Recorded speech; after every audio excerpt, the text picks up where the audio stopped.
چھٹا معجزہ امام جواد علیہ السلام۔ شیخ کشی نے محمد بن سنان سے روایت کی ہے، وہ کہتا ہے کہ میں نے امام رضا علیہ السلام کی خدمت میں آنکھوں کے درد کی شکایت کی۔ آپ علیہ السلام نے کاغذ لیا اور ابو جعفر جواد علیہ السلام کے لیے خط لکھا، جبکہ حضرت علیہ السلام یعنی امام تقی جواد علیہ السلام 3 سالہ بچے سے بھی چھوٹے تھے۔ پس حضرت رضا علیہ السلام نے وہ خط ایک خادم کو دیا کہ میں اس کے ساتھ جاؤں، اور مجھ سے فرمایا کہ اسے پوشیدہ رکھنا، یعنی اگر جواد علیہ السلام سے معجزہ دیکھوں تو اس کو میں ظاہر نہ کروں۔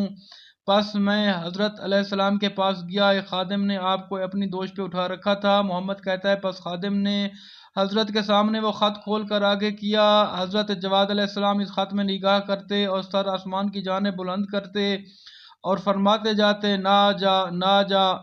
پس آپ نے یہ کام چند دفعہ کیا، پس ہر قسم کی آنکھ کی تکلیف جاتی رہی اور میری آنکھیں